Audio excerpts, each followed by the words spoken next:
El Evangelio es un documento histórico, es decir, plena y ciertamente comprobado por la ciencia de que narra asuntos y hechos y palabras que se dieron en la época que dice, hace 2000 años. Y de esto hay pruebas de documentos antiquísimos del primer siglo incluso, de pocos años después de la resurrección del Señor. También hay testimonios del primer siglo de escritores como Papías e Ignacio de Antioquía, que ya nos dicen que existían los evangelios escritos, que se copiaban de un lado para otro como oro en paño, porque corrían por las manos de personas que habían sido testigos de los hechos y dichos del Señor.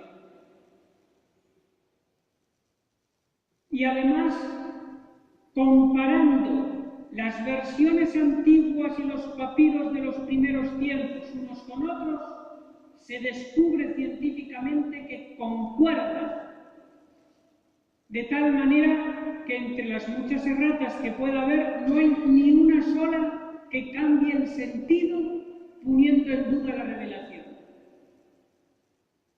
Todo esto que se haga de una manera al azar es imposible. Por eso les digo, es un documento científicamente demostrado como histórico, el Evangelio. Pero podrían ponerme una dificultad. Es verdad que vieron miles y miles de personas los milagros de Jesucristo y que lo vieron morir en la cruz, pero no fueron tantos los que vieron resucitar al Señor. Apenas, como mucho dice San Pablo, 500 a la vez. ¿Es un hecho histórico la resurrección del Señor? Vamos a ver que sí. El documento o evangelio que hemos leído hoy es parte de la prueba. Es un hecho que vieron miles y miles de personas, y hoy ya podríamos contar millones, que el sepulcro de Jesucristo al tercer día quedó vacío, y eso hasta lo admiten los enemigos de la Iglesia. Pero hay una posible triple explicación de ese sepulcro vacío. ¿Por qué desapareció el cadáver? Primera explicación: los malvados enemigos de Jesucristo recogieron el cadáver y se lo llevaron. Eso no pudo ser, porque cuando después Pedro predica entre 5000 personas, Jesucristo ha resucitado, vienen los fariseos y saduceos con el cuerpo de Jesús y dicen, todo mentira, que está muerto. Y la Iglesia se hunde totalmente desde el principio. No estaríamos aquí hoy. Si no lo hicieron los enemigos de Jesús en mostrar el cuerpo es porque no lo tenían. Segunda posibilidad. No, es que los apóstoles eran tan astutos que robaron el cuerpo para decir después que había resucitado y hacerse famosos. Tampoco pudo ser. ¿Por qué? Porque si los apóstoles hubieran robado el cuerpo de Jesús y hubieran mentido a toda la gente diciendo que estaba resucitado, entonces, ¿cómo iban después ellos a vivir una vida tan pobre y tan perseguida hasta llegar al momento de ser todos mártires, de morir por Cristo, derramar la sangre? Si a Pedro, cuando en Roma le iban a crucificar boca abajo, él hubiera sabido que todo era mentira, hubiera dicho, no, que todo es falso, que tal, y hubiera salvado la vida. Nadie en su sano juicio da la vida por algo que sabe que es falso. Y tampoco se pudieron engañar o tener una alucinación, porque la alucinación no se come un pescado y deja la raspa, como vieron los apóstoles aquí, según dice el Evangelio. Ni pudieron engañar porque no les convenía, ni tampoco pudieron engañarse.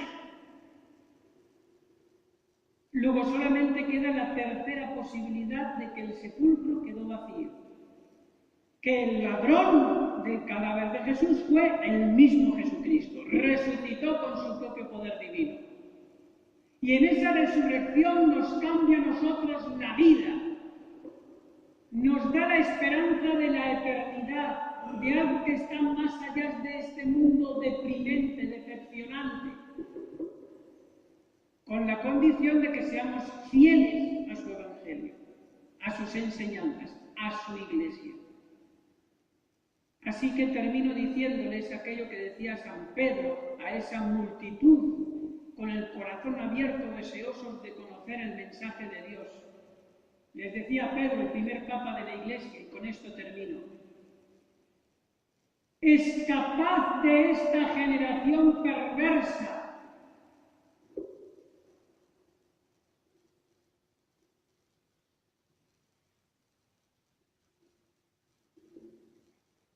Con esa frase Pedro daba a entender que los que se escapan de esa generación perversa son un resto, unos pocos. Tienes tú la oportunidad de ser uno de ellos.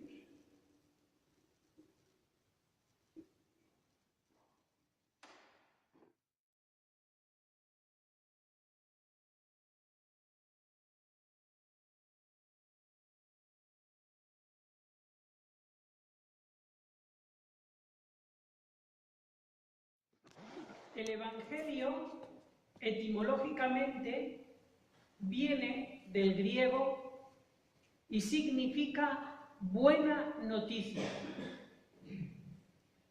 Y si hablamos de buena noticia, que a todos nos gusta escucharlas, estoy hablando de alegría. Una buena noticia que me alegra mucho y vence todas mis tristezas. ¿Cuál es esa buena noticia? Les voy a poner un ejemplo. En un país como este, que hay tantas personas que desean trabajar y están desempleados, que venga uno y le diga: te voy a contratar,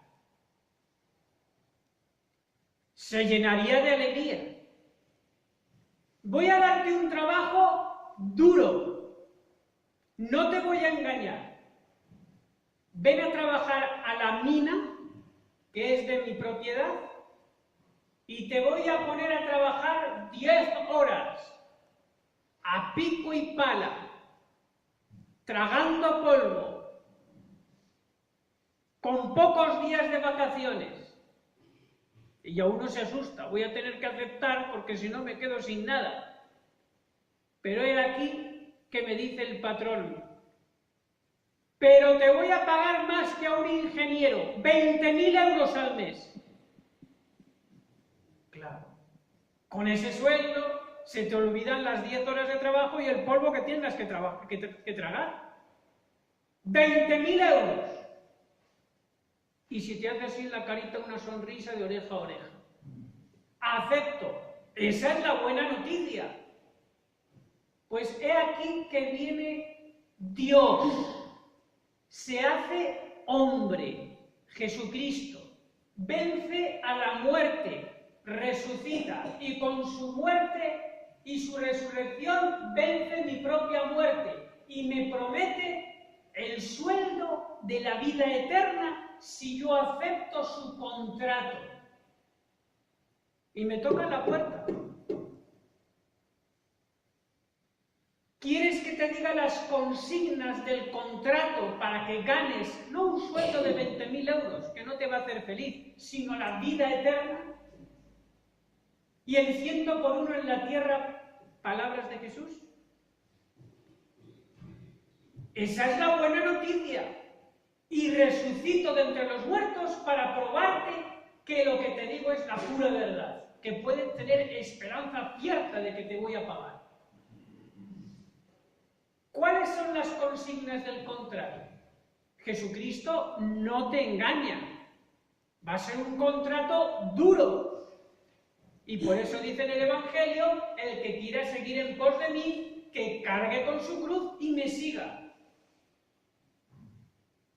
¿Qué le dice Jesucristo al joven rico? Si quieres entrar en la vida eterna, resucitar conmigo, guarda mis mandamientos. Vamos a ver esa consigna, ese contrato, muy brevemente. 5 cosas. Primero, estar bautizado. Bueno, pero bautizarme es muy fácil. Lo hicieron cuando pequeñito, no tuve que hacer nada. Pero no solo con estar bautizado me voy a salvar. Segunda consigna del contrato, creer todo lo que enseña la Iglesia Católica. Todo lo que diga está en el Evangelio, no me voy a detener porque no hay tiempo. Pero Jesús dijo antes de ascender al cielo, el que crea se salvará y el que no se condenará. Es palabra de Jesús, no mía. Bueno, creo todo lo que enseña la Iglesia Católica, eso es muy fácil. Creo, ya está. ¿Qué más? Tercera consigna. Aquí viene lo difícil. Cumplir los mandamientos. Hemos leído en la segunda lectura del apóstol San Juan que el que dice que ama a Dios y no cumple los mandamientos es un mentiroso. La verdad no está en él. Hay que llevar a la práctica, ser coherente la fe que tenemos. Por ejemplo, vamos a la primera tabla de los 10 mandamientos, las que se refieren a Dios. Santificarás las fiestas. Desde el siglo I la Iglesia puso para los católicos ir a misa los domingos. Eso es desde tiempos de los apóstoles. Si no quiero ir, si falto, pudiendo ir, ya falto al contrario. Quinto mandamiento, no matarás. Yo no mato a nadie. Pero lo matas en tu corazón, con esos odios. O tal vez también de alguna manera física, cuando aconsejamos mal ante situaciones difíciles. Por ejemplo, el caso del aborto, que jamás se puede permitir. Sexto mandamiento, no cometerás actos impuros. Es decir, no pensar, ni mirar, ni hacer nada que pueda provocar la pasión sexual, excepto con el propio cónyuge casado por la Iglesia. Lo que me he atrevido a decir ahora, en estos tiempos. Pues no se puede rebajar el Evangelio. Ese es el contrato de Jesús. Séptimo mandamiento, no robarás. Yo no robo a nadie, no salgo a atracar. Pero tienes que cumplir con tu trabajo y hacerlo bien. Y así podríamos decir más cosas. Cuarta consigna del contrato de Jesús para que pueda darte el salario de la vida eterna. Padre, ¿y si cometo un pecado grave ya no hay remedio? Sí, la misericordia de Dios. ¿Cómo? A través del sacerdote. San Juan capítulo 20, versículo 23. Ya esto lo he dicho muchas veces. Aquellos a los que perdonéis los pecados, les dijo a los sacerdotes, sus apóstoles, yo Jesucristo los perdono, y a los que ustedes no, yo tampoco. El que dice, yo no me quiero confesar, pues está perdido. Y quinta consigna, para no estar siempre cayendo y levantándome, confesarme me puedo confesar todas las veces que quiera, miles, pero para no estar siempre cayendo, comer. Es decir, hacer oración todos los días, sobre todo el rosario, que es tan fácil. Y la Virgen te dará gracia para que cuando venga el demonio no te pueda. Y puedas decir sí al contrato de Jesús. Todo esto, en el fondo, es muy fácil.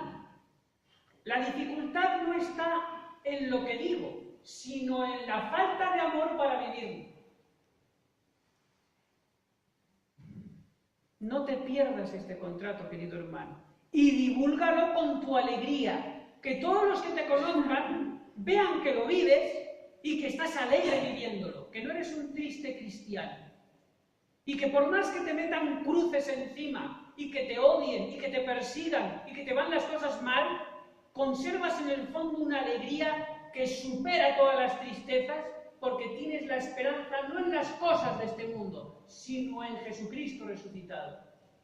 Y tú con él mayoría absoluta y vas a vencer por paliza a todos tus enemigos, empezando por la muerte. Quien no se apunta a este contrato tendrá que sufrir la locura de la desesperación de conformarse con un mundo como este